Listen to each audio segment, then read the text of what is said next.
Okay, so what I'd like to do is go ahead and start the meeting here on the foundation budget formula that we've been talking about.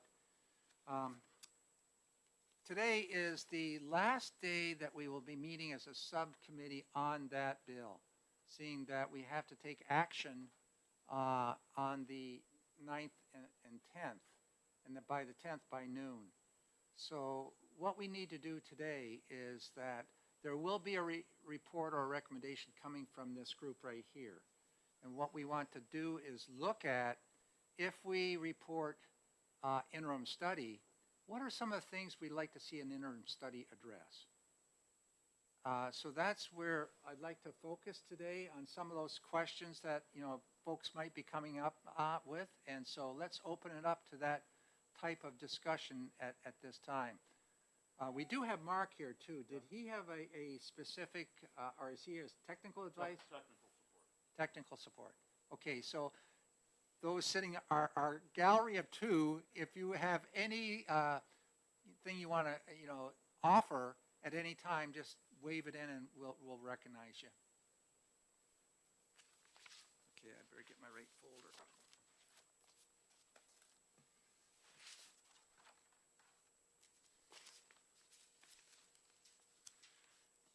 Okay, did anybody write down any concerns or questions or things through maybe in an interim study? First of all, maybe we ought to discuss that. Is that where everybody here is really in thinking we want to go with this bill as interim study? I see that all the way around, thumbs up.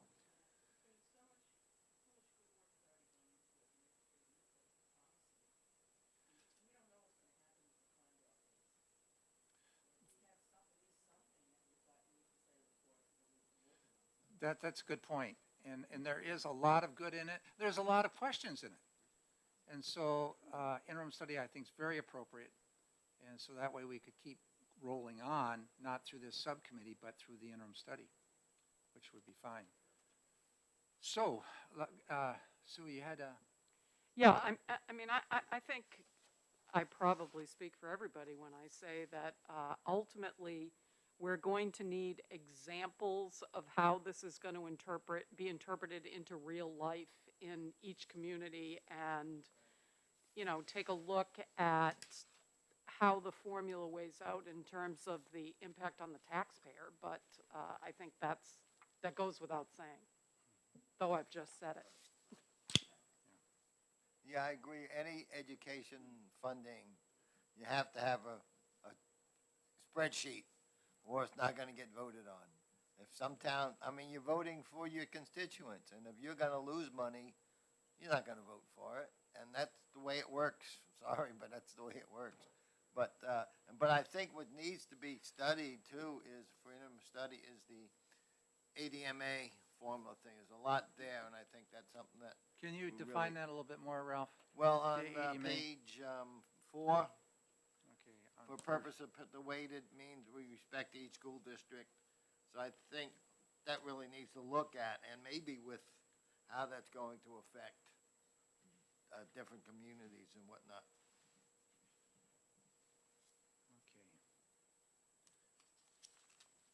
Okay. In terms of a spreadsheet, the first number one that Sue was addressing, how this weighs out in terms of local municipalities and communities.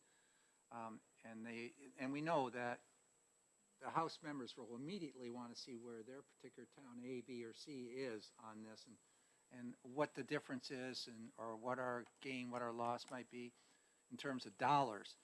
We have the spreadsheet that was provided to us the other day by Mark. Is the LBA also working on something, or how's that going to work? So, Mark and Mickey and I have talked about this, and I think given the direction that the bill's going, what Mark has provided is a draft, and as we move into interim study, and sort of leading from what Ralph was talking about, obviously the bill has the bill has an 8-year, but the developed idea here is a 10-year phase-in plan. So I think it would make a lot of sense for people to understand what their towns would be seeing as it's phased in over a decade. And the first year, which Mark provided last week, is terrific. And there was a lot of, I mean, you know, Mark talked about how you know, this is a very involved, very comprehensive formula. But in the first year, all the towns there's a hold harmless. So you don't actually see your impact, your downside impact. And I think it would be important to see that over certainly the 10-year period. And you know, you've got a 5-year transition grant that phases down, and then you've got a 10-year foundation opportunity budget that transitions up. So some towns may see a dip at the beginning, but then an increase later on. And you know, and I think there's more work that we'll be able to do during the interim study period to illustrate that. When you're at the first step of the 5-year phased process down there with using the hold harmless, what's the total cost for the hold harmless versus stabilization? You know, Right. hold harmless and stabilization. So- I use it synonymously. Sure. So it's obviously more in the most is in the first year. Yeah. And so the hold harmless, that you can see it in page 2, column I, it's $112 million in the first year. And that goes down to 0 over 5 years. In the aggregate over those 5 years, it's about $250 million. And the idea would be that would come from federal ARPA dollars, as other states are using these in similar ways. And you know, very good question. Now, where do you say that was located? So that's in the bill. No, Oh. on the spreadsheet. Oh, sorry. On the spreadsheet. On the spreadsheet, on the second page that Mark handed out, 2 of and- 6. Okay. and it's column I.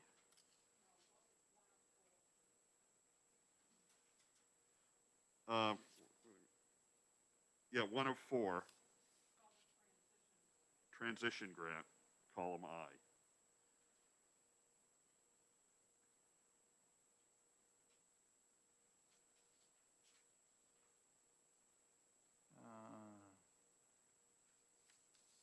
Here. Mike? Oh, I was, okay. No, different spreadsheet. There were 2 that Mark handed Oh, out. okay, that's my problem. this Okay, one. I see it now, yeah, okay. Make sure you get I don't know what page you're on here. Yeah. One more Okay. behind here. Alrighty, So that's the that's, first I page. got it right there, yeah, okay, great.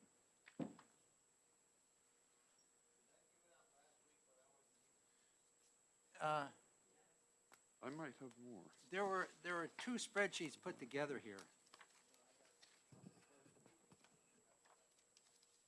I was looking at the wrong one. Yeah, I don't have extras.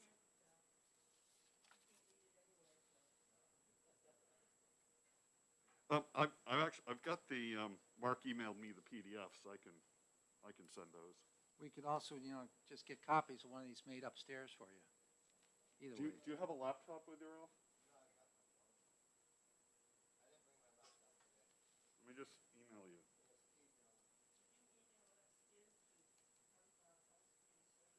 They can make copies right now.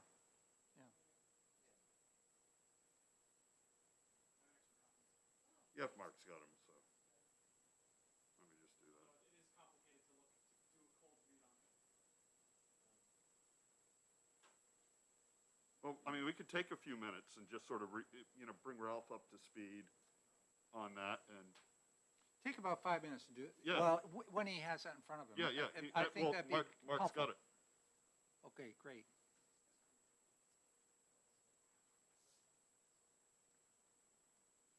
Do you want Mark to do that, or? Yeah. Or, Well, Mark did the work, prepared it. yeah, Mark, if that'd be really helpful, so, Mark Manganello, Administrator of the Office of School Finance with the Department of Education.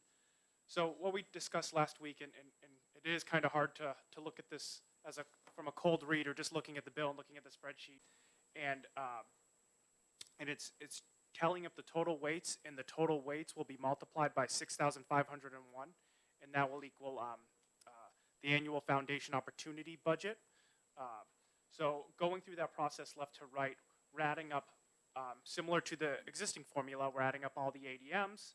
So one ADM equals one weight. So it's a 1-for-1 ratio there. Then we're adding up the FNR ADMs, similar to the existing formula, except instead of timing them by a dollar amount, we're multiplying it by a weight. The weight is 1.49. SPED ADM, this is the highest weight. Each SPED ADM is multiplied by 4.298, the weight. So, yep. It's around 27,000. So just multiplying that 4.2 times 6,501, or $6,500. Right. Yep. But keep in mind, because Mark doesn't get to this till later, that gets multiplied by 0.95, that dollar amount, and then it gets multiplied again by the start of the phase-in, The phase up. phase Yeah. up, Yeah. which is 70%. So it's about 65-ish, 67-ish percent of that number that Mark just said in the first year. Yep. Yeah, the full weight of that 27K per SPED student is not felt. It's not felt in ever, because the 95 under the bill, the 95% is always there, so it's always going to be 95% of the $27,000. But yeah, Representative Luno's correct. It's going to be taken down to 70%, then 74%, and then progressively get. Right. And really important to remember too that while this is calculated on an ADM basis, the total of all of that is really it's a foundation opportunity budget for a school district to educate all of its students. So it's not that, David Luno costs the school district $28,000 to do. It's just David Luno's student characteristics contribute this to developing the entire foundation budget. Yeah, and I think we had conversations last week about it being average cost, not one particular student. It's the sum Right. of all the students weighted equals Right. an average cost essentially. Right. So I do, before we go on the other sheet, the spreadsheet, I have a question regarding the weights here for the ADM sizes, like 100 to 200, Yep. 201, et cetera, et cetera. Small district that has 80 kids or 110, 20 kids, including high school level kids. Mhm. Are the high school kids given a weighted formula based upon the size of the sending district or of the co-op maybe that they're members of, where the high school is located? Is it based upon the enrollment of that high school or the co-op high school, or the individual district they're coming from? So I'm not sure I understand it, because there's a lot of different configurations on how you Yeah. can send your students, and sometimes you send your students to a co-op, but you're not part of the co-op, but sometimes you're a community that's part of the co-op. Or you're tuitioning your kids to a Yeah. high school? So it's not meant to be, the way I calculated this and the way I interpreted this, and if this bill were to become law, the way I would implement it would be ADMR across the board. So if you're tuitioning your student in, it's going to be based on the sending district purely, not where they're attending. It's going to be purely based on the district of financial responsibility. So if you're a community part of a cooperative, your cooperative would be, it's difficult here, and there's a lot of math that goes behind this, but I had to apportion out, let's use Ware as an example. K through 8, Ware School District, 9 through 12, John Stark School District. So I had to apportion out, I looked at all the students in Ware, and the ones that went to K through 8, I looked at that particular district, which is a K through 8 district, and looked at how many students are in that district. So it's not based on school, it's based on district. Then I looked at 9 through 12 and looked at all the Ware students who are students who live in Ware who are the financial responsibility of the John Stark district. So it's always based on district of financial responsibility, not ADMA, not where the student's attending, but what district is financially responsible, which is essentially the sending district. So I don't know if that helps. Yeah, I understand that. My only question was that the cost of delivering the services at that high school are based upon that high school, not on what the sending district has to come up with the tuition monies. If they're a K through 8, then they tuition out to the receiving high school, which might be a high school that's 5 times the size of the smaller district. The smaller district's going to get so many dollars per youngster, which is probably more than they would at that larger school on that weighted formula. You bring up a good point, and that could be a challenge. I think that's a policy challenge and mechanical challenge with this this bill. There could be some scenarios where maybe the objective or intent of this potential weight is not doing what it's supposed to do. There's a possibility for that. I'd have to look into the weeds as far as, is that occurring? Is there a mix match where maybe the scenario you're describing, Representative, is creating a mix match or a weight that the intent of it didn't include? So yeah, I'd have to dive into that further, and that might be something the study committee would definitely want to take a peek into. Right. Is if it's creating mixed matches or technical flaws with how the data is collected and rolled up into the formula. Right. I think the intent is that it's based on the size of the district that the let me make sure I get this. The size of the district that the student is attending, so that if Hooksett sends its high school kids to Pinkerton, then the cost associated with those high school kids is based on the Pinkerton size. Okay, that's But yeah. that's not how this is being Correct. done, though. Yeah, so I think the intent was, but we could, I think this is a really important thing for interim study. Make sure we confirm that intent, and then make sure that we've got the language that documents that intent. Also, using Hooksett as an example, not only do they send their kids to Pinkerton, they also send their kids to Manchester Central and to Manchester West as well. Right. So the size, those 3 high schools are going to be 3 different sizes. Right. That's fairly common throughout the state. And from many of the smaller school districts, the one I'm talking about that's just south of me, they send them down to Thetford Academy, they send them to Muskoma, they send them to St. J, they send them to Woodsville High School, they send them to Oxbow over in Vermont. So there's 5 different options available, and the costs are from A to Z. Yeah. And one of the challenges with we talked a little bit about the technical challenges is if you're a school in New Hampshire, we have the attendance. We don't have the ADMA for Pinkerton. I don't know if we have the ADMA for Pinkerton. We certainly have the ADMA of students from Hooksett going into Manchester. We have the ADMA for public schools within the state. We do not have the ADMA for any school in Massachusetts that a sending district might send their students to, or Vermont or Maine for that matter. So there's situations where you would be sending your student to another school, and we would not necessarily have data on that. So that could be a gap in our data, or there could be a workaround in the bill. A workaround could be devised in the bill if you studied it. The other thing too is I think you're talking about schools, and so schools are different than school districts. So a lot of these larger school districts, if we're talking about school level, if you're a school district north of 2,000 ADM, you don't qualify for this weight. But if we're talking school, like just Manchester High School, Manchester West, etc. Now we're talking about a lower population, lower ADM, so you might trigger some of these weights if we're now measuring at the school level. So another thing to think about. And just to follow up that conversation, I know of one district that's just north of myself, which has a wonderful dam on the Connecticut River, makes big bucks, also has a large egg producing farm there, so they are a donor town. But they're also sending their students to a independent school, which has a high tuition cost.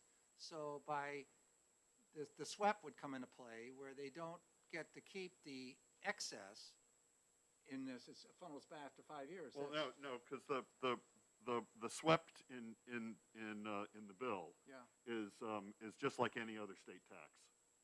Yeah, so we're changing from what it is right now. though. Absolutely. So they It's would just not like have any that other state extra tax. dollar to afford to do what they're doing with their tuition program right now, maybe. That will be a concern from some places. Oh, sure.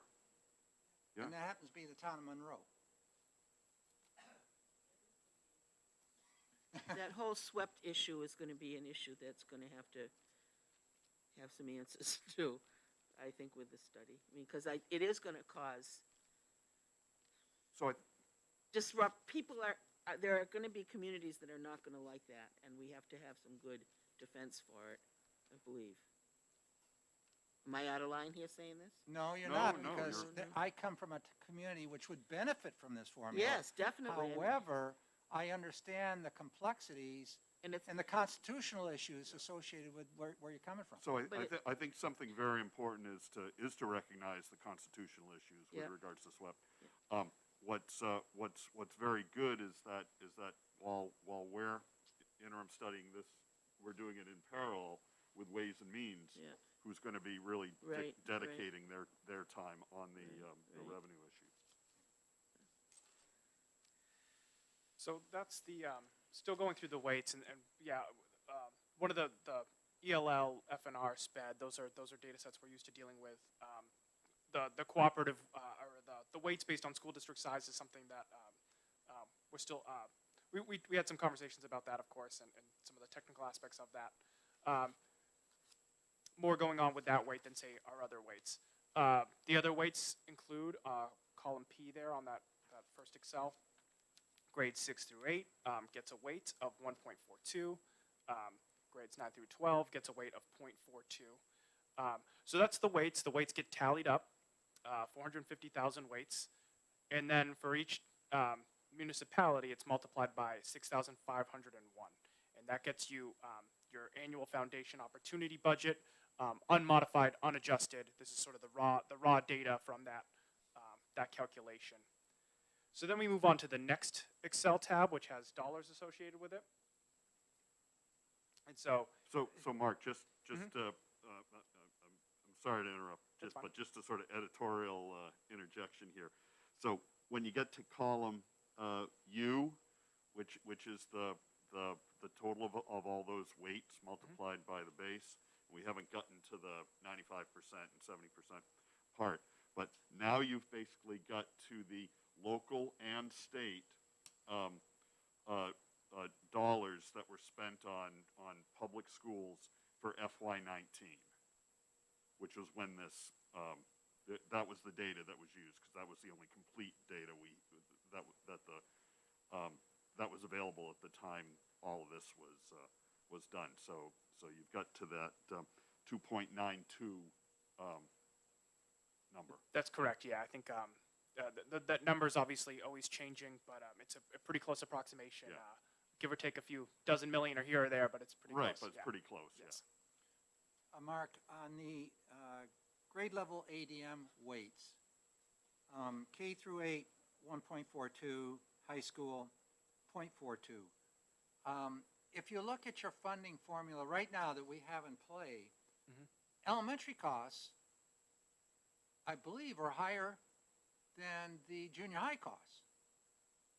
I believe that's true, and I have to look at that more recently. And I think I was actually talking to some of our federal counterparts, and that is not how it normally is. Most states have higher high school costs, but yeah, I think New Hampshire is unique in a sense. Our elementary schools. For one reason, you look at a lot of the elementary classrooms, not maybe in Manchester, but 12 to 1, 14 to 1. Then you get up into the high school where you get the block scheduling and everything else, and it gets into where we're funding them at the 30 to 1 level, or 25 to 30 level to 1. So I'd like to see some further work from a policy perspective, whether we're really whether we should be giving a weight of some kind to lower L, elementary, and up through those middle, intermediate level grades. It seems to me there's no weight at all for them. When in fact, the facts now show that they're costing more than the upper levels. Rick, on that too, at the lower level, there is more subs and assistants and whatnot in the classroom. That increases the cost. Well, you have, the prep periods, and usually it's a librarian or or art teacher or a music teacher or a PE teacher comes in, and, that's how we flow them around. Different days you get different types of specials. It also parallels the negotiated agreements. It's all related, and that's how initially in 2008 the formula is set up, based upon the understanding that negotiated agreements came into play. So it's just a thought. Elementary L, is there a weight? Should there be a weight? So moving on to that second handout, the one that actually turns into the dollar, not just focusing on the weights, but focusing on the dollar amounts. Column C, we're starting off where we left off with the weights times $6,501. So that's the 2.9 billion there. And so the next step is column D, which is first, kind of right off the bat, you apply 95%, so a 5% decrease to whatever that raw number is, that column C number. So that's called in the bill, that's called the efficiency factor, and that's taken off, 5% taken off right away. Then the other percentage that's applied is I believe it's called the transition factor. And so for fiscal year 24, it's 70%, but as Representative Luna was discussing, I'd call this a phase up. It's going to increase. So it's 70% in 24, and then I think under the bill it's 4% in 25. And Representative Luna has talked about potentially playing with that to make the phase-in smoother or flatter. You could make it quicker or shorter, depending on how you want to play with that transition number. That's going to have a big impact on the end results. So if you apply the 95%, then you apply the 70%. Now we're going from 2.9 billion down to 1.9 billion. So this is called the adjusted annual foundation opportunity budget. So the 2.9 billion is really the foundation opportunity budget, and now we're adjusting it to bring it down to 1.9 billion. And the way to think about this, similar to the current formula, is this is essentially the state's obligation. The state is required to provide a cost of inadequate education. This is essentially replacing that, thinking of this 1.9 billion as the cost of inadequate education. So that's the benchmark, the standard that the state will be held to in this proposed bill. The next step is column E and F. So column E is a $5 per thousand tax rate applied to the equalized valuation property of each municipality. So applying that $5 rate, if each community is able to raise through a $5 per thousand tax rate, they're able to raise off their equalized valuated property 1.1 billion. So this is kind of this is called the local contribution. So basically we have a 2 billion standard. The locals raise 1.9 billion standard. The locals raise 1.1 billion in local taxes. And so there's a delta there. That delta is essentially the state's obligation. But there's a little bit more math that needs to occur. To actually define the minimum local contribution, we don't just use that $5 per thousand rate. We look at what is your $5 per thousand in equalized valuated property values. And then we also look at what is your adjusted annual foundation opportunity budget, and we determine the lesser of the two. So that brings that $1.1 billion number down to about 1 billion even. So similar process. We're going to do similar to Can we how. just Yep. stop right there and have a question? So we're going to do $5 per thousand here, and we know we're going to need around 12 point something, 12.3 or whatever total. So that means the SWEP's going to have to kick in somewhere along, or with the 7 point 7.2, 7.5, whatever it might be, to round things out. We're gonna get to that. But we had talked once before of maybe there's two ways of doing this. One way would be to have the 5 per thousand for everybody like this, or just to have the 12 point whatever is necessary. So there's two parts to this. The 5 per thousand is not swept. I get that. That's the local education tax to come up with the local minimum contribution.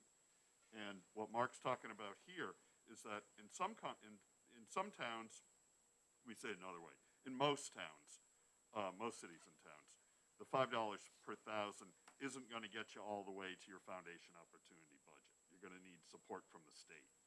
In some towns, it gets you there and more. And for those towns, you don't have to raise any more locally than your foundation opportunity budget. So for a town that might have a lake or an ocean, those towns would have a local minimum contribution of less than $5 per thousand. Because we're just trying to take care of the foundation opportunity budget right now, and sort of like what we talked about, how in Massachusetts, which has begun its phase-in of a similar program called the Massachusetts Chapter 70 School Funding Plan. Towns like Wellesley, they're all set. Where towns like Lawrence are working just as hard as the towns like Wellesley, but they don't have to work harder. So the state comes in and helps them get the rest of the way. So the follow-up I have on that, on the $5 per thousand, is any community going to have to remit back to the state excess from the 5,000? No. No, that comes later. So With the other 24 communities that end up having to pay nope, that. not even talking about that. What comes? So with the $5 per thousand, none of that is sent to the state. That is a local contribution towards your foundation opportunity budget. If you can't hit your budget with that, that's where state dollars come in. If you do hit your budget with that, you're fine. When Mark gets to column K, you're going to see the state raises $363 million through the statewide education property tax. That goes into the education trust fund the same way dollars from the business profits tax, business enterprise tax, lottery commission, and a smattering of other things that are documented in the consolidated or comprehensive annual financial report lists all those things out. So that's collected locally. The locals get to keep 3%. What do we call it? A transaction cost. Yep. And Administrative fee. and then the rest gets remitted to the treasury, the same way all other taxes are collected in the state. Yeah, I think that's, we're still in the measuring phase Yeah. at this part of the formula. We're measuring baselines and top lines or benchmarks essentially and floors. But yeah, eventually it's going to turn into dollars. But yeah, I think it's helpful to think about it. This before it turns into dollars, it's measuring benchmarks and floors.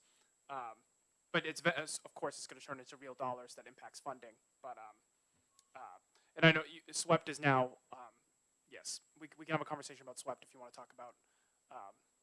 All SWEPT will be going to the state.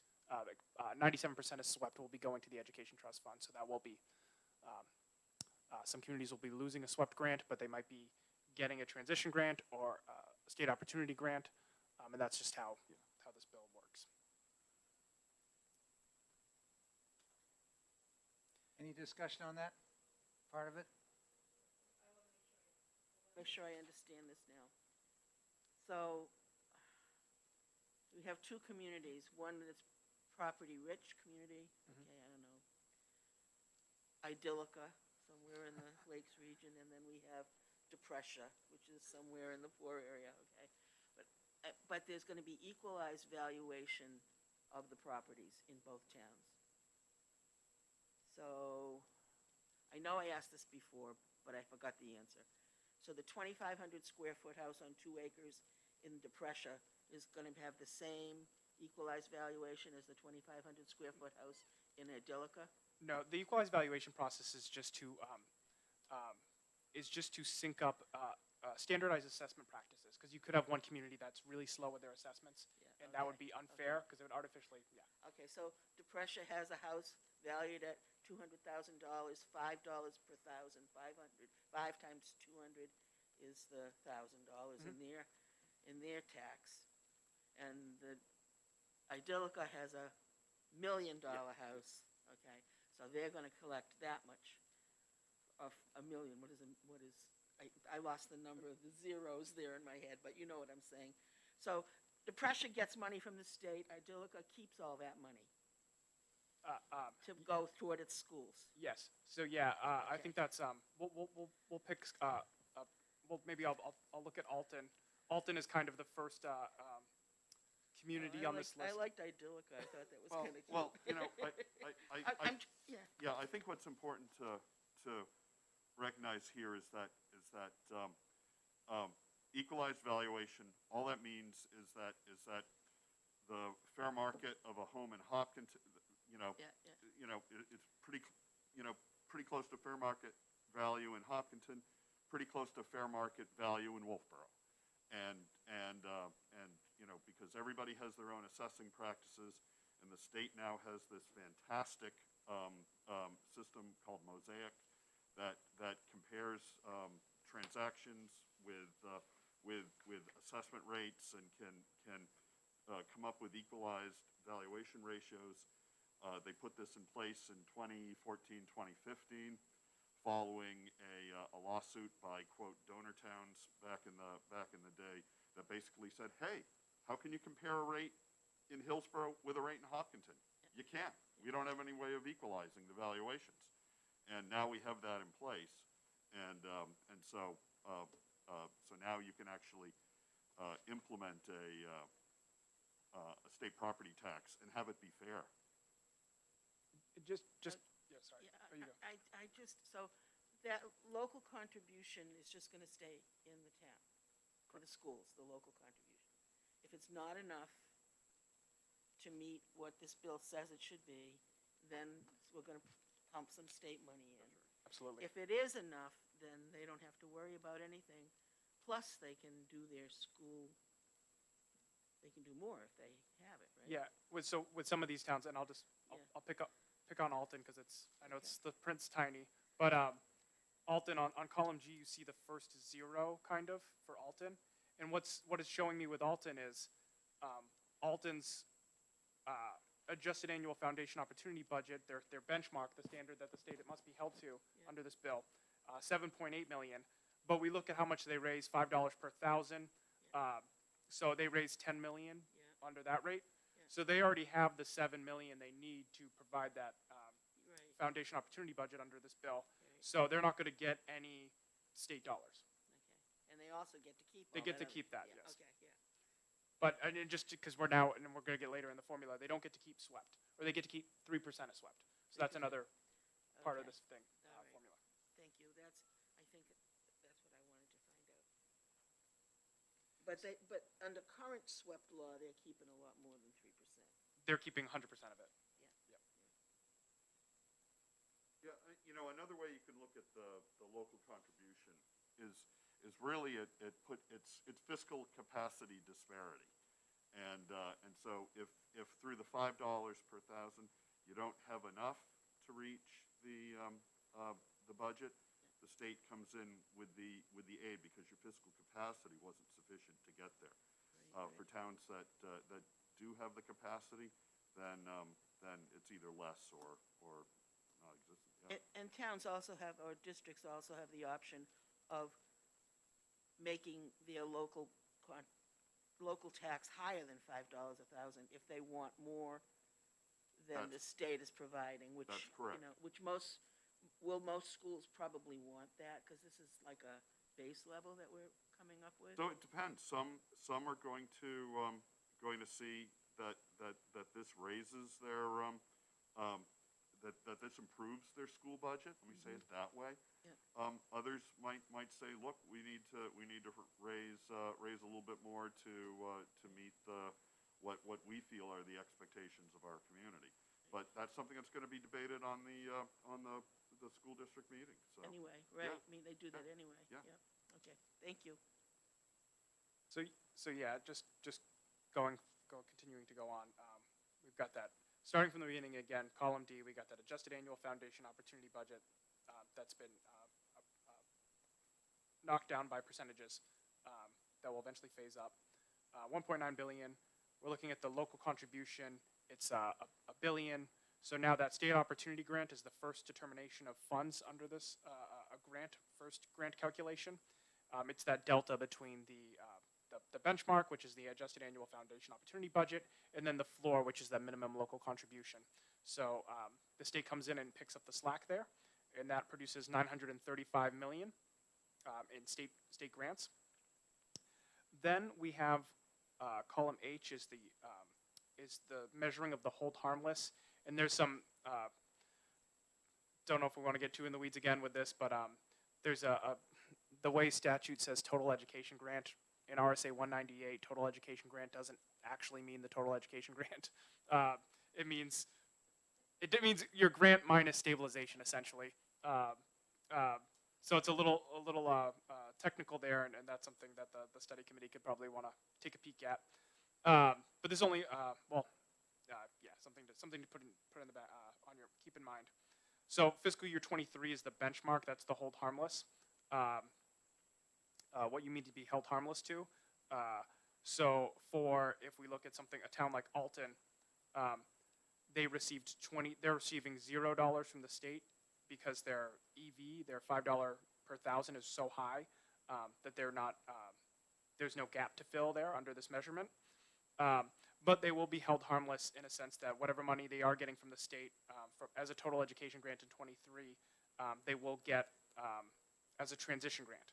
So you'll see there, they got 2.7 million. Their total education grant was 2.7 million in fiscal year 23. They're going to get 100% of the difference there. So the difference between 0 and 2.7 million is 2.7 million. And that transition grant is going to slowly, under this bill, will slowly phase out to 0. So that's the kind of phasing out. There's the phasing up, and then there's kind of the phasing out part of it. That's the phasing out part. So from there, let's see.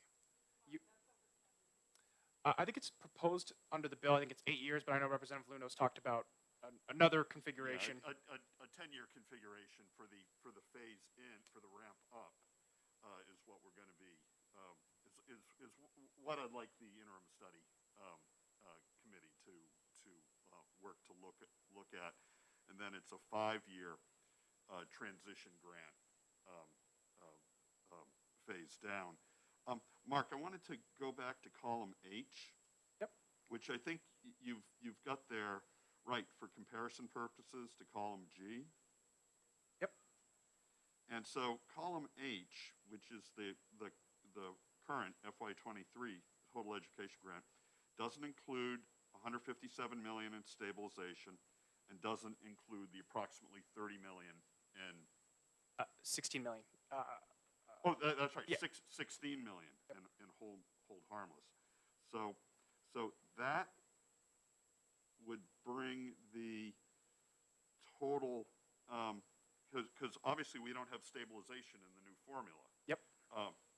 But if you want to compare sort of apples to apples, what the state opportunity grant is and what the FY23 current state grants, which are the adequacy grant plus stabilization plus the 15 million in swept hold harmless, that comes to approximately $950 million.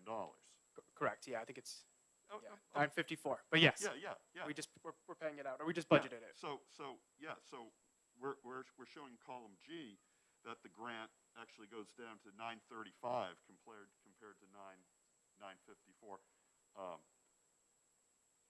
And you would want to add in to that number The transition.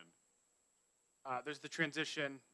And then there's also, yeah, it's hard to know, And with then there's comparing all- apples and apples, the 3% swept retained, Right. because you'd be comparing one with a swept without one without a swept. Right, and yeah. and the transition, we're obviously looking for that to come from ARPA funds, and that's one of the things we need to study is the financial instrument that would be necessary to put something like that in place. And then the 3% retained, transaction, would be,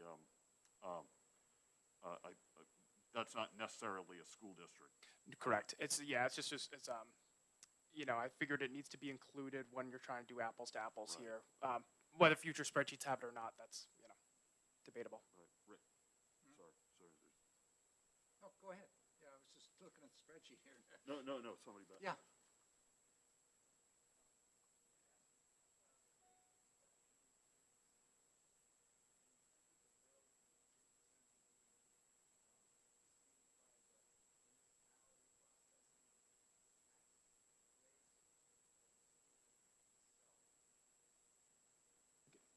I think it's Muni. Is that Bruce?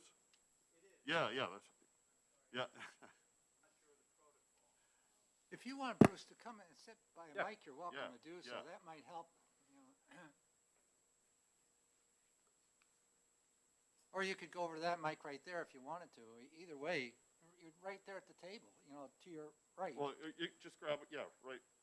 Yeah, Yeah, just- right where Oliver's. Just grab any Yeah, one of the yeah, mics. that one. Yeah.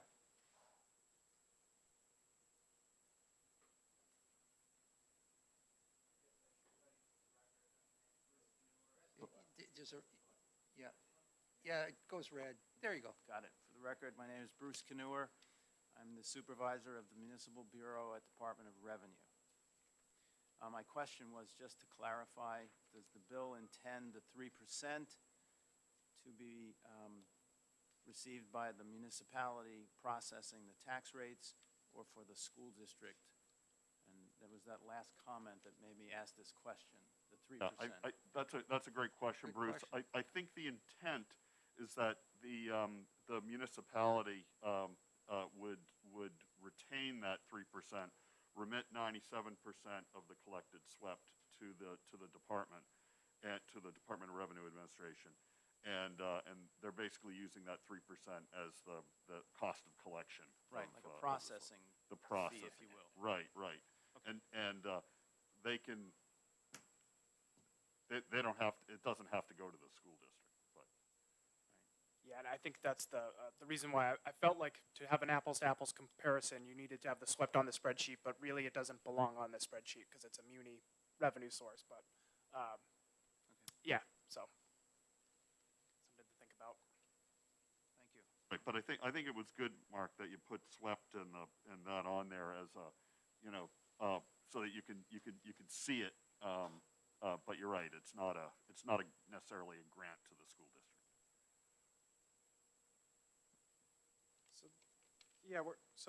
We have that transition grant. I think now we're moving on to swept. So there's that 363 million. So 97% of that is going straight to the Education Trust Fund. 10% is retained. So it's, that's the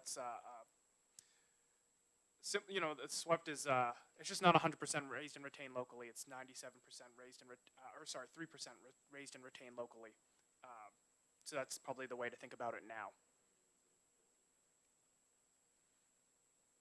And from there, we get to column M, which is tallying up the total cost of HB 1680 for fiscal year 24. Can you, I'm just trying to filter through this still. So 3% is retained by the municipality. Yes. The 97% then, where's that going first? Is it going to and stay in the municipality and they have to reimburse it to the state? Or is it going to the state and I'm just a little confused to how this all works. Chairman Ladd, as I've read the bill, the funds would be remitted to the Department of Revenue as any other state tax.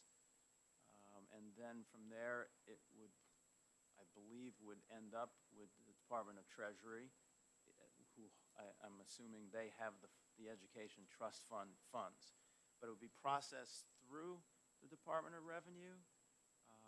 most likely it would be in addition to the new revenue, the RIM system, since it would be coming in as a state tax, probably electronically from the various municipalities. So the municipality is basically the collection agency, Yes, sir. and then it filters out, 97% just goes, okay. Currently, when the SWEP tax is collected locally, it is, my understanding is, I don't work at at municipal level anymore, but each municipality has its agreement with the local or regional school districts for the transfer of education taxes to the districts, generally an agreement where it's spread out over the year. And so the two tax streams are merged and payments are made monthly. In this case, the SWEP taxes would no longer be part of that municipality to district payment each month. Instead, they're coming here to Concord to go into the Education Trust Fund. At least that's how I've understood the bill. Yeah, and I think that the tricky part is, and this is really tricky for tricky for anyone, but definitely tricky for the public to understand, is the swept. So although the swept is raised and retained locally, it's never leaving the local political subdivision. It's going from muni to school district, and sometimes muni to department within the muni when you're talking about cities. On our ledgers, we are recording as if $363 million came into the state, and we are recording on our ledgers as if $363 million went to the school districts. So that's when you're doing a financial analysis, you have to kind of look not what is literally happening to the dollars, but really what does the financial ledgers tell us, and that's why it can get a little complicated here when you talk about SWEP, of course. Thank you. Yeah, Ralph? Yeah, I have a question, just looking at my own town. Which town you don't look at? Litchfield, for example. Litchfield. Okay. If I look at the SWEP, Litchfield now gets about $2 million, okay? So that's gonna disappear. They're only gonna get to keep 58,000 of that. But the total net change in P is 1.2 million. So actually, and we were getting 1680 gives us 8, we're getting 7.4 now, so looks like we're getting a net loss. Because the SWEP, we were getting 2 million. No, that Wait, sorry. yeah, go ahead. The positive there is you're getting 1.2 million more. So when your 2024 current law includes 100% of the swept, so that includes that $2 million swept. Correct. Yeah, and that's the tricky part, is because swept is raised and retained locally, but on our ledgers we're saying it's 100%. The state gave it to you, but yes.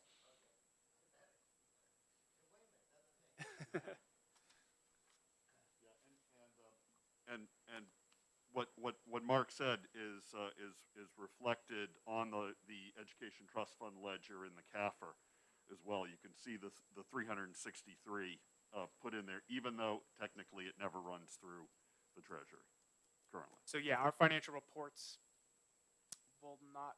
I'm trying to think. I guess maybe I guess they will change because of the 3%. Yeah, I don't know. I can't speak to that actually. I don't know how we'll do our financial reports under this bill, but there'll be potentially some change. Okay, have you walked through everything in this that you need to do right now? Yeah, that's the we have the column N is 24 current law. We have column M is the proposed 24. I guess I'll just add another thing, and I know this is just fiscal year 24, so there's a phase. I'm calling it phase up because it's going to go up. That's the standard as you go from 70% of your adjusted annual foundation opportunity budget to 74% to 78%.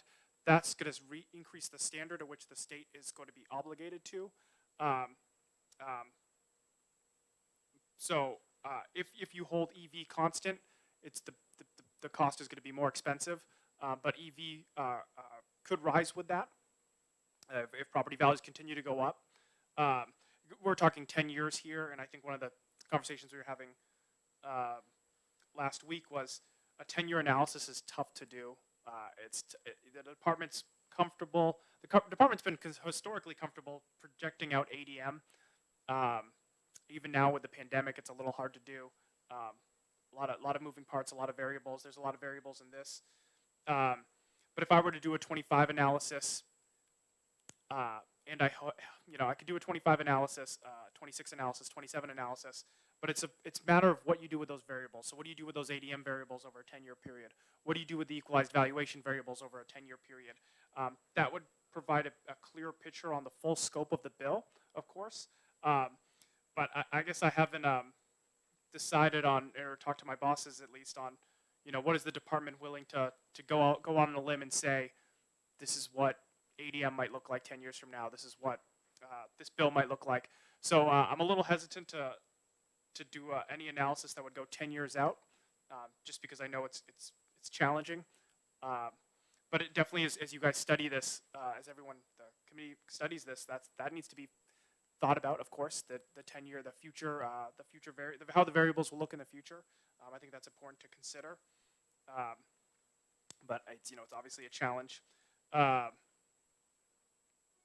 That's and then I think to talk a little bit about where the LBA is at. I did my analysis, and I think it might still be being reviewed internally. But I think it will eventually get its way to the LBA, and the LBA will publish what they publish. Of course, they'll. I don't know what that will be, but the LBA could. We'll take a peek at this, of course, and they'll give their publish their FN.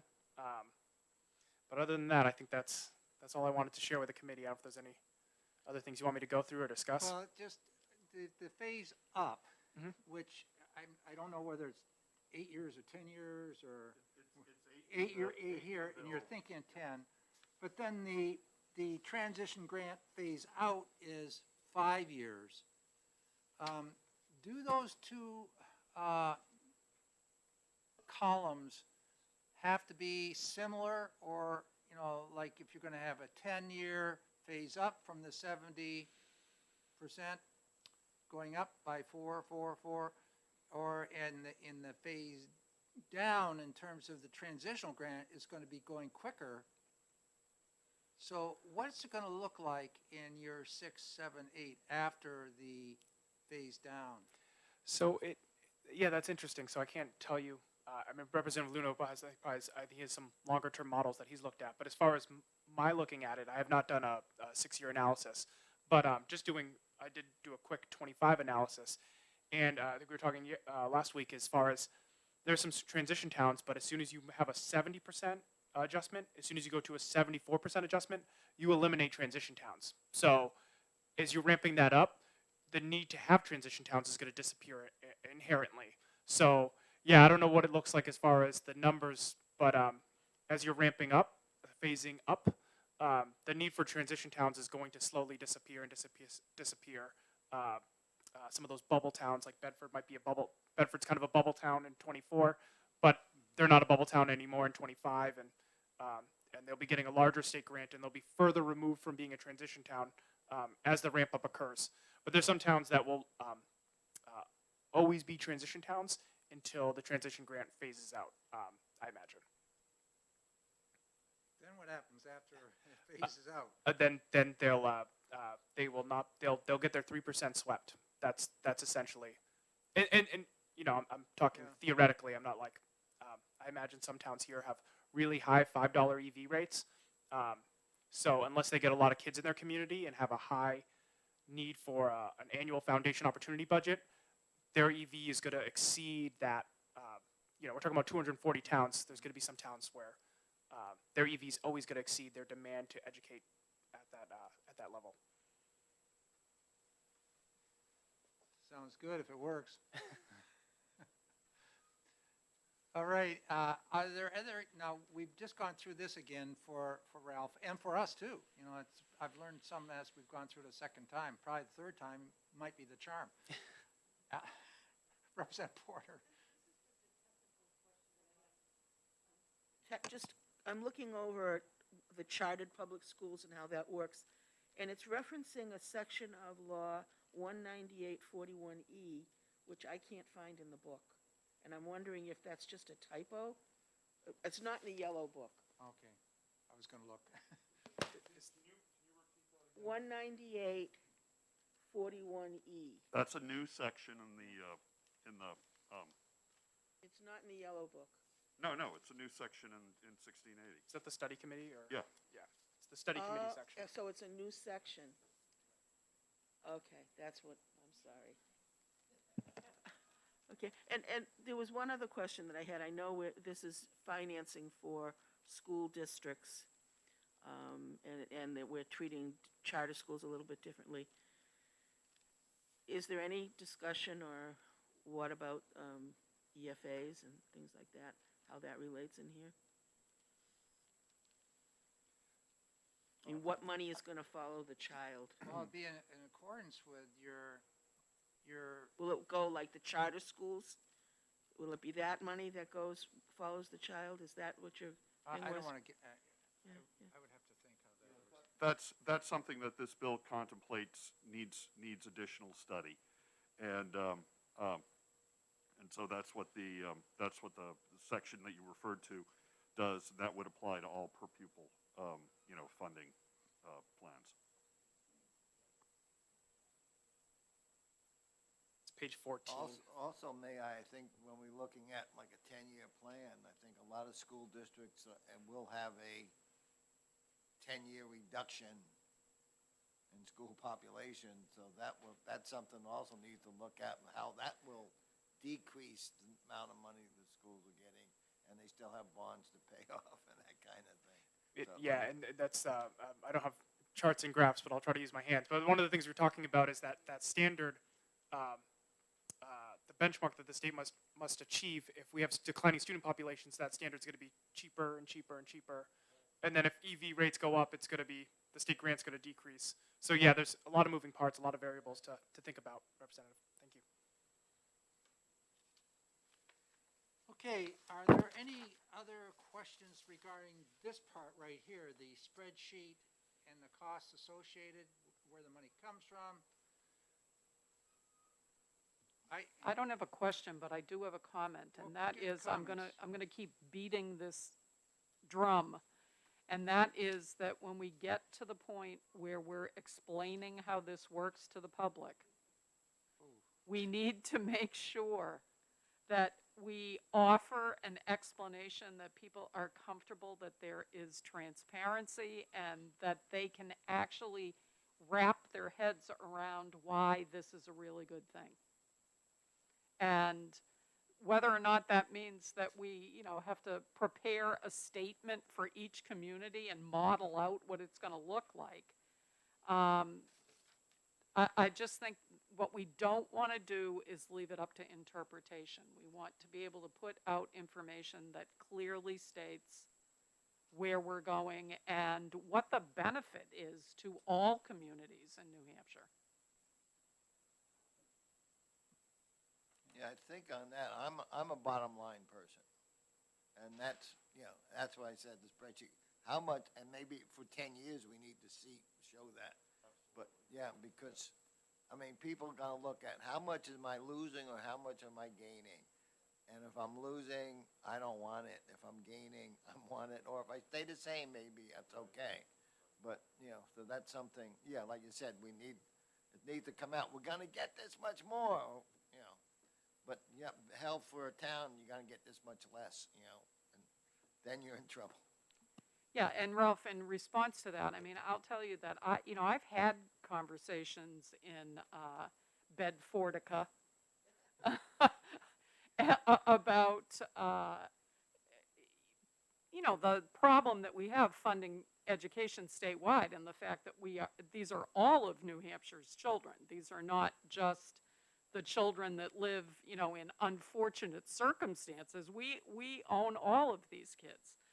And, in credit to my community, a lot of those conversations, people have said, if I know where my money is going, then I'm willing to shell it out. So, when we're looking at $5 per thousand or whatever, I think that we need to be clear that, you know, you're gonna write a check if you know that it's gonna help grandma in the nursing home. You're gonna write a check if you know that it's gonna make a qualitative difference to students in Manchester, you know, our neighbors.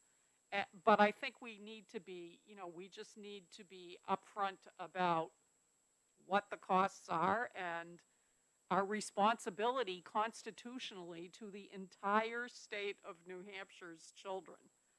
And I can't say that enough, that we are responsible for all of them. Right, and I think for towns that have a big problem where they're not spending that much on schools now because they're rich and whatnot, they won't have a problem. But towns that are heavily taxed, like Litchfield and other towns that don't have, other than residents, that's pretty much it, because there's no roads for businesses, so they don't have an industrial base. Those towns, you know, hey, I want to see, hey, how's it benefiting me, because I'm already paying a high amount of taxes. And for example, as compared to Bedford, where you have industry and commercial and whatnot, would help with your tax base. But we don't have any of that in Litchfield and a lot of other small towns, even Hollis, for example. But they have another problem. But towns that are rich, that won't have a problem with what you're saying. But towns that aren't, that have a Ralph, you can Hi. trust the fact that I will hear a lot about this. I don't care what the per capita income is. I will hear a lot about the cost of education. But, yeah, I mean, hey, what we do for New Hampshire, we do for all of us. All of us. I mean, Manchester, Nashua, the larger cities, Litchfield, I don't care what community you're in. What we do for New Hampshire, we do for all of us. The other component, in jumping away from the spreadsheet, that has always been a concern to me, and Representative Luno has heard me say this before, is that we're trying to develop an average cost per student to get this performance outcome that we're looking for from our DOE 25 form. The only form which we have that comes in from a school district defining what their expenses are, what their revenues are, and what their assets are. The expenses include items which may not be part of an adequate education. So in defining what that objective we have, that performance outcome, yes, we've said that, oh yes, we've always rated in the top 4 or 5 states in the country, so we must be doing something right in terms of achievement. But I'm also concerned that there may be items included in there, like athletics, which have nothing to do with adequacy. Or there may be some issues tied to negotiated contracts, labor agreements, which are just different throughout this state, which may not be relative to all of adequacy.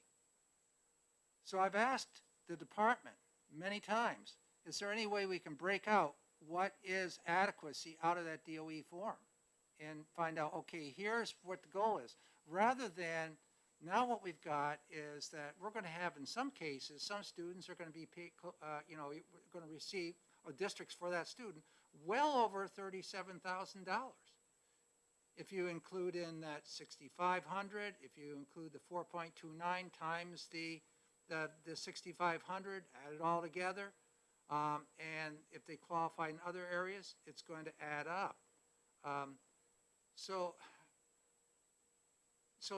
that's sort of a sideways bar from with the DOE. I think that needs to be broken down better for us so we can see what the costs of adequacy are.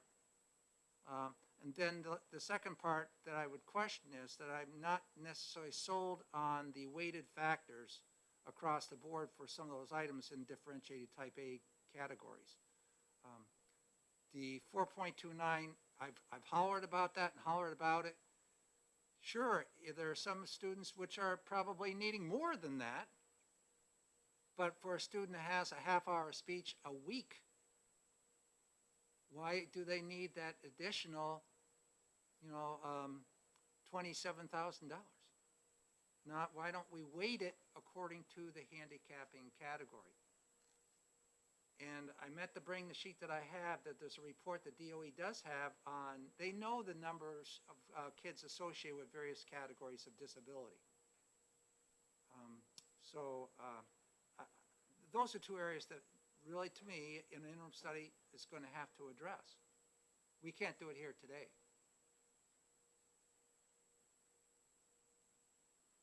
So, No, I I think. just put those Yeah, questions yeah. on David. Rick, I think you're right, on both the ability to maybe look at a more granularly defined,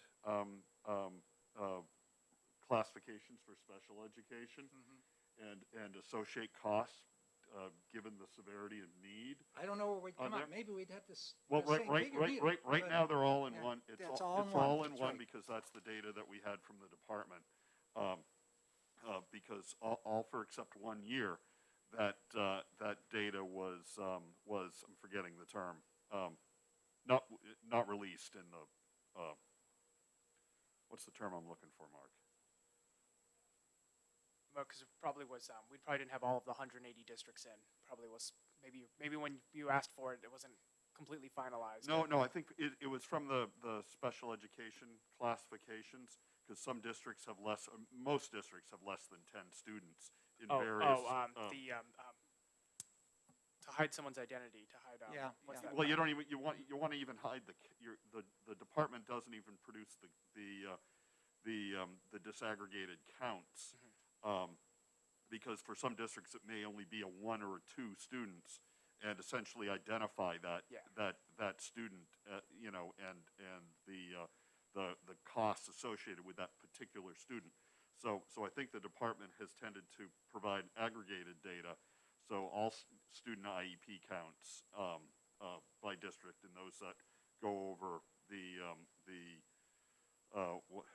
what is it, 3.5 times and 10 times the average per pupil cost to qualify for the categorical special education aid. But so when this analysis was done 2 years ago, that's the data that we had to work with, without having a confidentiality agreement in place with the department to be able to work with confidential data, student-specific data. So from a calculation standpoint, I agree with Rick. From a transparency standpoint, I like what was done, that we worked with publicly available data so that everybody could see how it was used, but it may not have the level of specificity that Rick is talking about here, and I think that's something that we should consider during interim study. The other thing that I think we're going to have to address during interim study is the potential to move away from free and reduced price lunch to towards the Medicaid, and I forget if it was eligibility or enrollment data as a factor, and how we go about doing that, and both those things would play into the ADM formula on page 4. So I absolutely agree. Well, those on would be, and I agree on the Medicaid too, that's Umberger's looking at right now, and I think that's, an important thing to look at. Is there another way of gathering poverty information? I understand that much of what was done, we were limited by the department and what kind of information was available at the department. We know what attendance is, we know all those categories, and we know achievement, but there are some categories which just, they don't collect the information. I'd be interested in a thing like geographically isolated schools. The cost of doing business in those schools is extremely high. You can't afford a contracted service in speech or a physical therapy. You have to draw it out of Concord, and nobody's paying that transportation other than the local district to get that contracted service up. So there are formulas throughout this country that do give some weight to schools like that.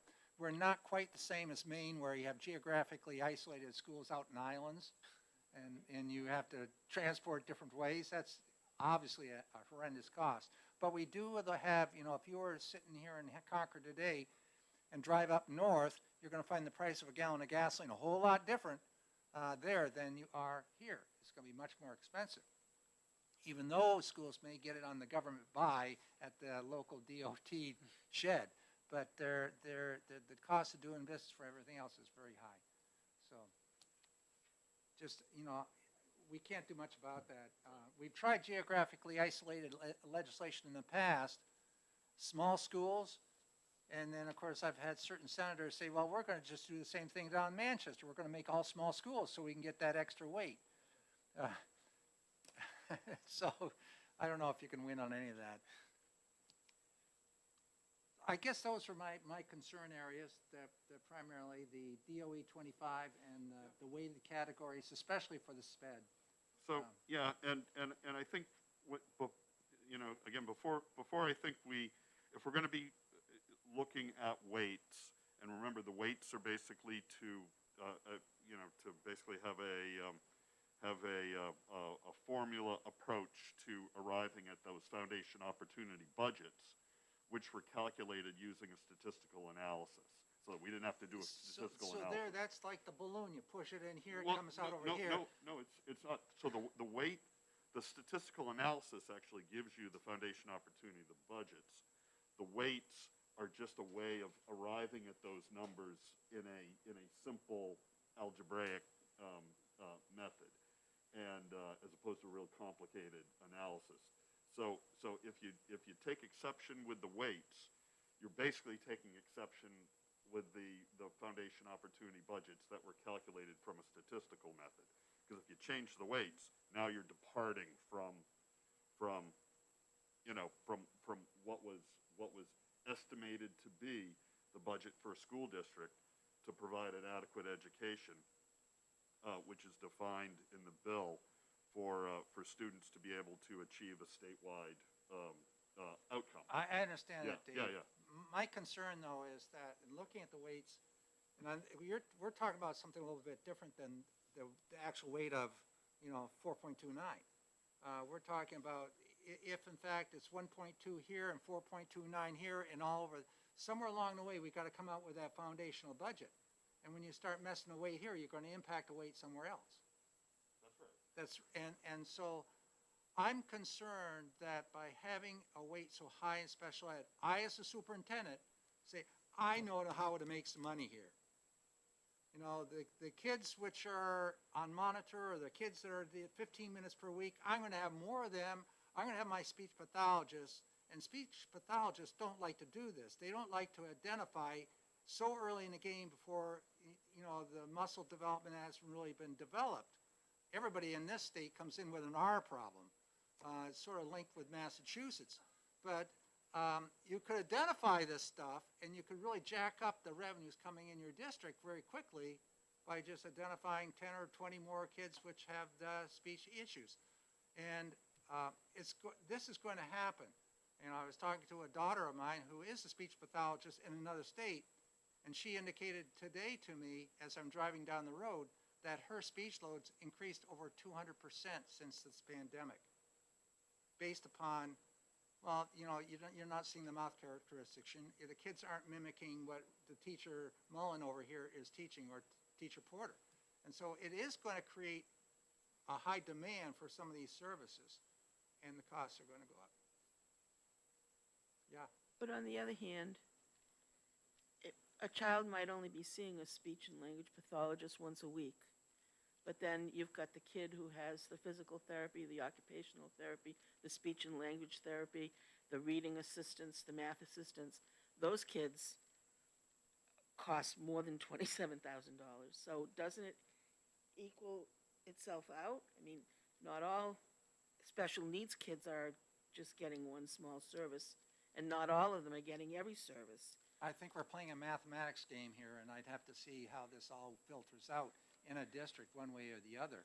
But I think it's worthy. There are states which are doing different weights for different handicapping conditions. We haven't, I don't think we got there because we just couldn't get the information out of DOE. So Rick, I think I'm getting a better sense of what you're talking about here too. You, rather than having one large weight, which could result in inflated IEP counts, Yeah. have more I don't know what the term is, classification specific weights tied to specific student needs, so that if some of the counts were going to be inflated, they probably would not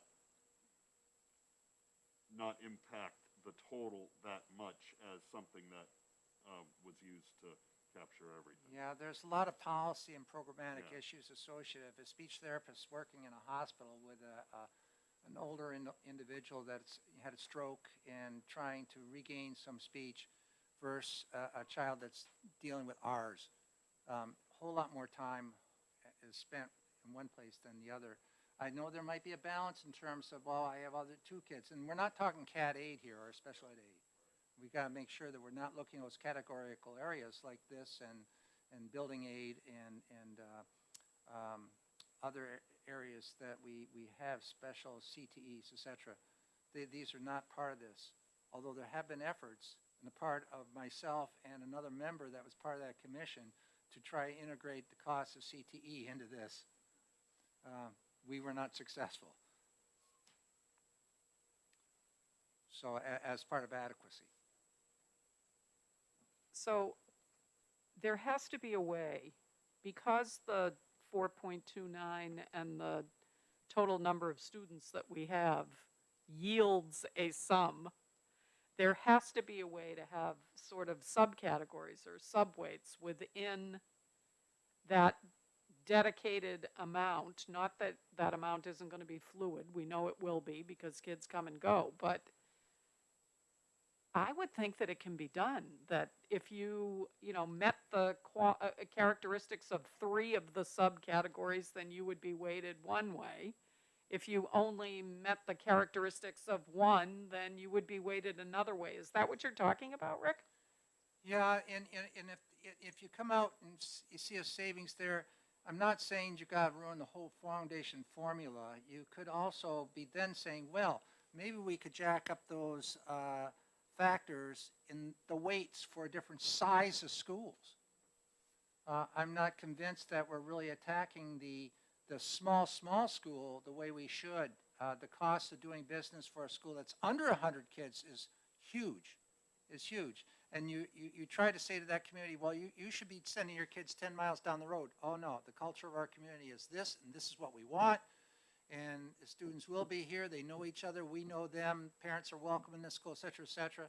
That's culture. And you can't change New Hampshire. It's local control versus that shared responsibility we talk about all the time. But I would consider, if we were able to do something over here so it didn't be capture the dollars here and move it over there where everybody enjoys part of that foundation cost or money that we were able to save maybe in one category. So you're not changing anything at the total at the end. You're changing within. Right. But I think what this will do, Rick, what you're suggesting is it's going to provide, I think, a more detailed and a more specific foundation opportunity budget for every school district, depending upon the number of students they have in certain need areas. And obviously the more we understand about the need areas and how that ties into the costs, then we can arrive, I think, at even more accurate foundation opportunity budgets, as long as the data is available. Yeah. Well, that's what we should. Yeah. The interim study is what Yeah. we do that with. Yeah. Yeah. Are there any other areas that we asked everybody to come in with a couple suggestions as where we might incorporate into a committee report that the interim study try to drive at? Are there any other areas that we should be talking about today to include in that report? Just concerns about FERPA and whether or not student confidentiality is compromised if you've got those tiny little towns that are out in the middle of nowhere and they have 3 special ed kids and one of them costs $285,000. You know what I mean? How protected can the data be that we receive so that it protects, the process protects the identification of the student? We've had that discussion on many different types of legislation that come through. But we have to watch it, yeah.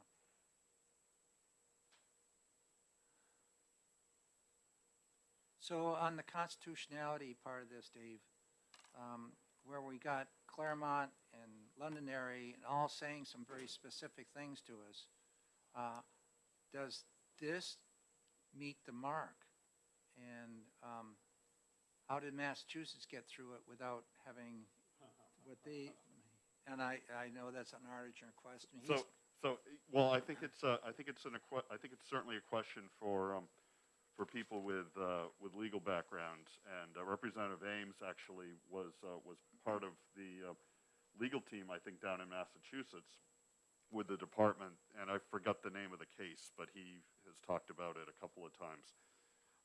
As being one of those sort of fundamental cases in terms of shaping school funding in Massachusetts, and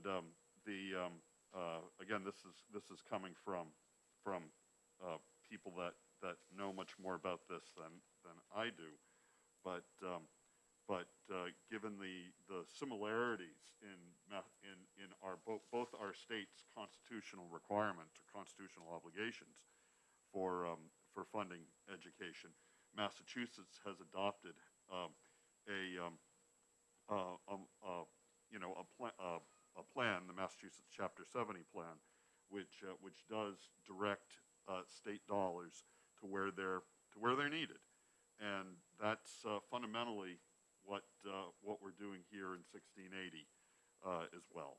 And right now, as we all know, the amount of, essentially what Manchester gets from the state is the same thing that Newcastle gets from the state. And obviously Manchester's access to resources and Pittsfield's access to resources and Litchfield's access to resources and Hopkinton's access to resources and Hillsborough's and Bedford's and Haverhill's and Newcastle's are all different. And so New Hampshire's never seen a plan like this before, and I'm really grateful that I think we've got the opportunity to move this into interim study, so that we can take a closer look at it and how it could be rolled out in New Hampshire, what sort of constitutional considerations our courts might consider when decisions start to come down. I don't know, a year from now, a year and a half Okay. from now. So there's in two Conval. things with what's gone on with our court cases, which we've heard here in the past. I'll read them. The New Hampshire Supreme Court held that the state must bear full cost of funding the opportunity for an adequate education from the first to last dollar. Going on, the court further stated that taxes levied to fund this obligation must be uniform in rate and equal in valuation throughout New Hampshire. And lastly, none of the financial burden for adequacy funding can be shifted to local districts regardless of wealth or need. So do we meet those three concerns in this? Yeah, I think we do meet those concerns, primarily because the state's never seen a plan like this before, and I think as we look at modeling this over the transition period, and not just over at year one, but over a decade, seeing what that does in fact for local property tax rates, and how it closes right now they range from what do we say, $2.50 up to about $25 per thousand, the local education property tax.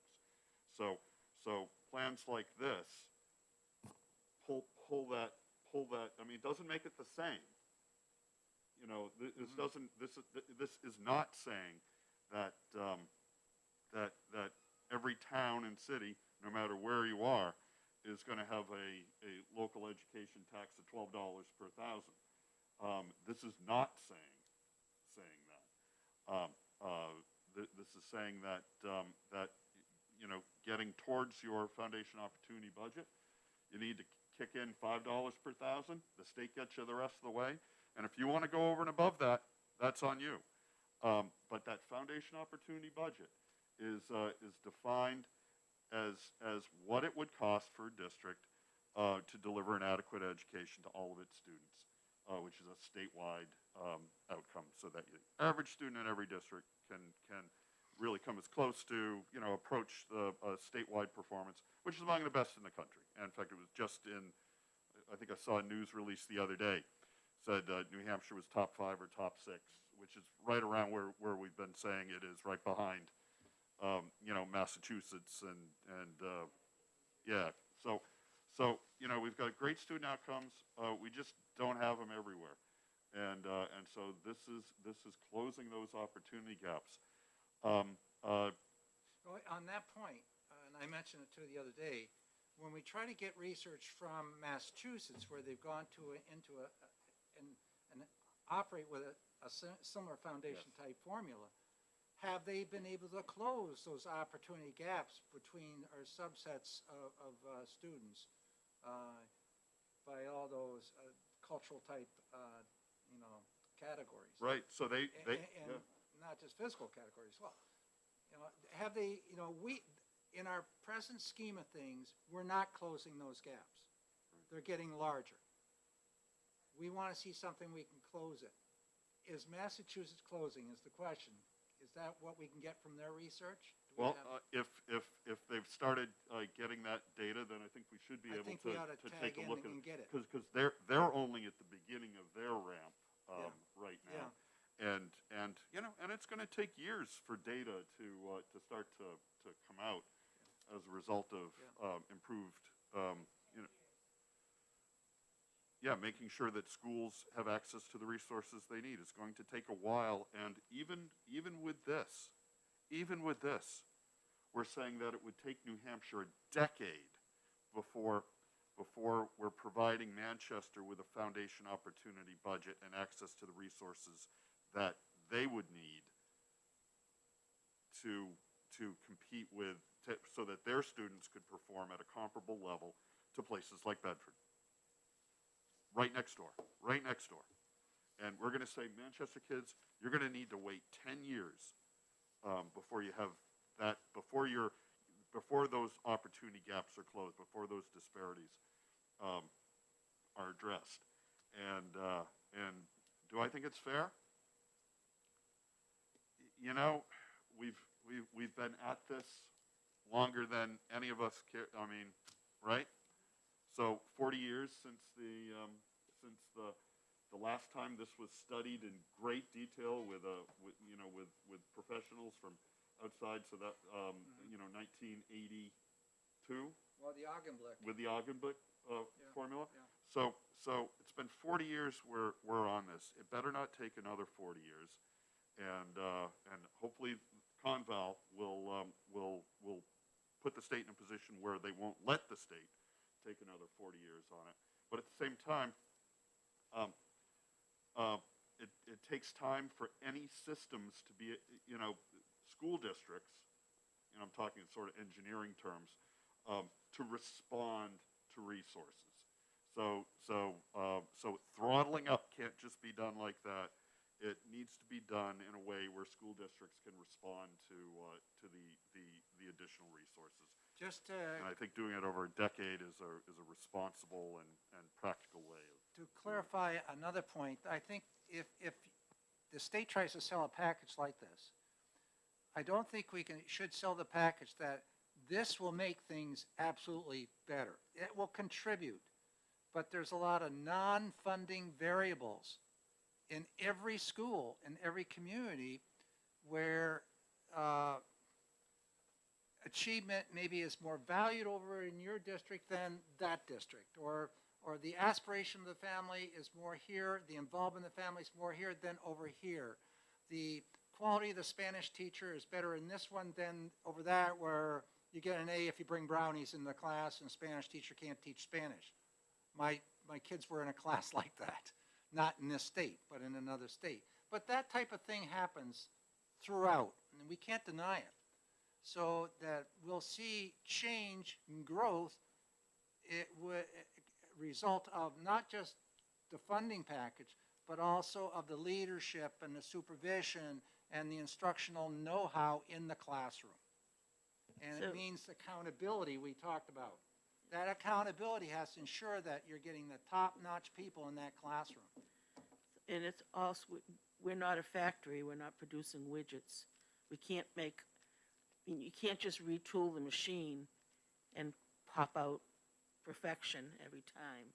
Because they're people we're dealing with. We're kids and teachers and human beings that are make mistakes sometimes, but the goal is to help everybody do the absolute best that they possibly can, and even the playing field as much as we can, the starting line anyway. We're closing in on the noon hour. I think we've, hammered here. Do we have any other questions for the department right now? None? I just, Or for either department, that's correct. I just want to say, I did look up, last week we did talk about Manchester and Nashua, and I did dig into that a little bit. Nashua, looking at 24, Nashua's getting a very small grant, Manchester's getting a large one. So kind of interesting to look at, and this kind of shows you how the current adequacy formula works, but also how this formula would work. It's all relative to how many students you have, the demographics of those students, and then your property values. So Nashua and Manchester actually have very similar property values. 64 for the $5 tax brings in 64 million for Manchester, 63 million for Nashua. So pretty much the same minimum contribution there. But when you look at Manchester, Manchester we know is a larger city than Nashua. They have 2,000 more kids, 2,000 more FNR kids, 650 more SPED kids. So when you have that floor, that $5 EV, $5 per thousand, but you add in the tallying up all the weights of Manchester's kids, you get a higher number. So a higher state opportunity grant. So I was just looking into the data. I just thought I'd share that. But for Nashua, we know that as that ramps over the years, and it will ramp for Manchester too. Yep. But Nashua will see that, over the decade ramp. Yep, absolutely. So the ramp up, their state opportunity grant, holding EV constant, their state opportunity grant will increase. Just Manchester and Nashua, although they're our two biggest cities, they have some different demographic issues or different student populations, but same EV, so kind of interesting. Yeah, I thank you for looking at that for us. We brought that to your attention last week. So Rick, you want a motion? Well, we ought to make a motion as to present to the larger committee. We did show a show of hands here. I think we're all, so would you like to make a motion? I would make a motion that we recommend 1680 for interim study, and while certainly we can study numerous areas in this bill as well as considerations that for things that could go into the bill, that we look at student needs driven costs. We look at the state property tax. We look at how the impact of court decisions and the Conval lawsuit might impact our obligations. We look at the transition and ramp, and we look at making sure that districts have access to the resources they need. Okay, is there a second? Okay, great. So we have a motion made by Representative Luno, and second by Representative Bohm. I'd also like to tag in on that with the interim study, we won't be starting the interim study until when the governor signs this thing, or when it's approved by both chambers.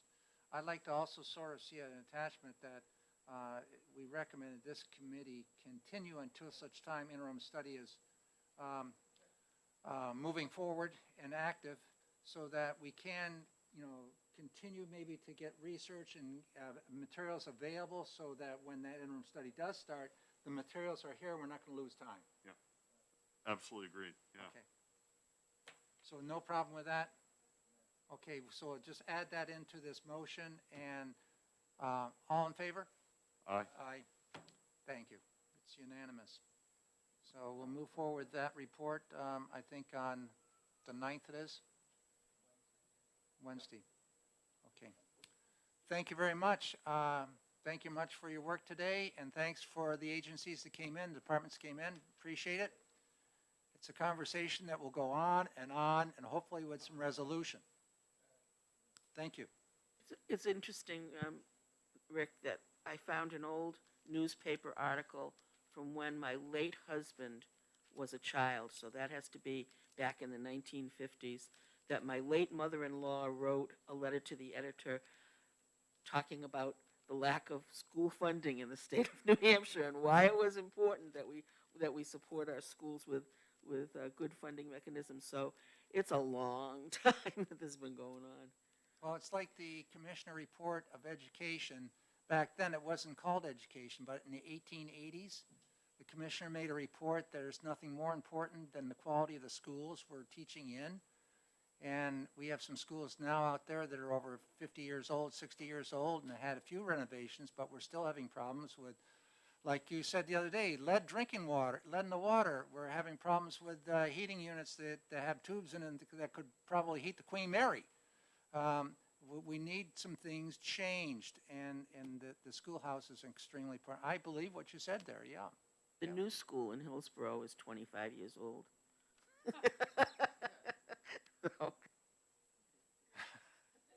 Shall we start comparing what we have in Woodsville to, we had to tear the old shack down a Our couple of years ago. elementary school was the high school built in 1920.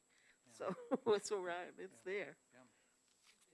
Yeah, it's certainly an important topic. It's our future, education is, so let's try to get this motion through and keep working on it. Great. Thank you very much. We are adjourned. Jennifer, you're going to need some reports here. I'll have to write some reports up, put in here. Rick, do you want me to do the committee report for 1680? Why don't I do a start a draft of it, Yeah. send it to you? Okay, okay. I'd be happy to make the motion. Well, but my thinking was that I don't want to see,